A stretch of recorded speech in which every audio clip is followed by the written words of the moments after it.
સુરત શહેરમાં દબાણ સહિતની કામગીરી દરમિયાન પાલિકાના કર્મચારી પર થતા હુમલાઓને લઈને કર્મચારીમાં રોષ જોવા મળ્યો છે। તે સુરત મહાનગરપાલિકાના કાર્યરત 10 યુનિયન દ્વારા સંયુક્ત રીતે આવેદનપત્ર આપી મહાનગરપાલિકાના સ્ટાફ પર અસામરિક તત્વો દ્વારા કરાતા હુમલાનો વિરોધ કરવામાં આવ્યો છે। સુરત મહાનગરપાલિકાના દબાણ ખાતા સહિતના વિવિધ વિભાગના કર્મચારીઓ કોઈ કામગીરી કરતા હોય છે ત્યારે કેટલાક લોકો અને તેમાં પણ ખાસ કરીને અસામરિક તત્વો પાલિકાના સ્ટાફ પર હુમલાઓ કરતા હોય છે। ત્યારે આવા હુમલાઓને પાલિકાના વિવિધ યુનિયનો દ્વારા વખોડી કાઢવામાં આવ્યા હતા અને સુરત મનપામાં કાર્યરત સુરત સુધરાઈ કામદાર સ્ટાફ મંડળ, ડૉક્ટર બાબા સાહેબ આંબેડકર સફાઈ કામદાર યુનિયન, સુરત મહાનગરપાલિકા ટેકનિકલ સ્ટાફ મંડળ, જય ગુજરાત કામદાર સંઘ, અખિલ ભારતીય સફાઈ કામદાર સંગઠન, સુરત મહાનગરપાલિકા સ્ટાફ યુનિયન,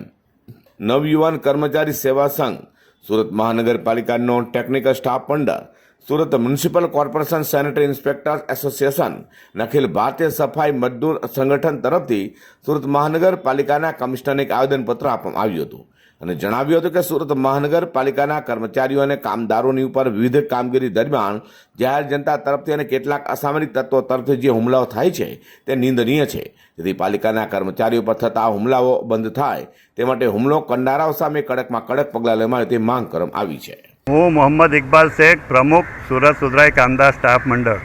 સુરત મહાનગરપાલિકામાં કાર્યરત 10 યુનિયનો, સુરત સુધરાઈ કામદાર સ્ટાફ મંડળ, ડૉક્ટર બાબા સાહેબ આંબેડકર સફાઈ કામદાર યુનિયન, સુરત મહાનગરપાલિકા ટેકનિકલ સ્ટાફ મંડળ, જય ગુજરાત કામદાર સંઘ, અખિલ ભારતીય સફાઈ કામદાર સંગઠન, Surat municipal corporation sanitary inspectors association, Surat મહાનગરપાલિકા સ્ટાફ યુનિયન, નવયુવાન કર્મચારી સેવા સંઘ, સુરત મહાનગરપાલિકા નોન ટેકનિકલ સ્ટાફ મંડળ અને અખિલ ભારતીય મજદૂર સંગઠન, આ 10 સંયુક્ત યુનિયનો તરફથી આજ રોજ અમે સુરત મહાનગરપાલિકાના કમિશનરશ્રીને એક આવેદનપત્ર આપ્યું છે અને એમાં ખાસ કરીને સુરત મહાનગરપાલિકાના તમામ ખાતા અને ઝોનમાં ફરજ બજાવતા કર્મચારીઓ અને કામદારો પર જાહેર લોકો તરફથી અવારનવાર હુમલાઓ થાય છે, હુમલાઓના બનાવો બને છે। વિશેષ કરીને ઢોર પકડવાની કામગીરી હોય, દબાણ હટાવવાની કામગીરી હોય,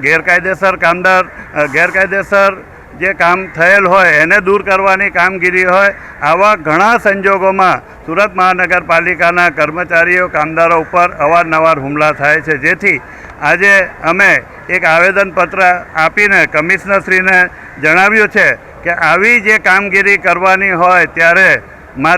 હવે માત્ર પોલીસ નહીં પરંતુ એસઆરપીની ટુકડી અમને આપી અને એ એસઆરપીની ટુકડીને સાથે રાખીને આવી કામગીરી કરાવવી જેથી કર્મચારીઓ પર હુમલા થાય નહીં। સુરત મહાનગરપાલિકા દ્વારા પાલિકાના કર્મચારી પર કામગીરી દરમિયાન કરાતા હુમલાઓનો વિરોધ કરી આવા હુમલાઓ કરનારો સામે કડકમાં કડક પગલાંની માંગ કરાઈ છે। અઝર કુર્સી સાથે હર્ષદ શેઠા।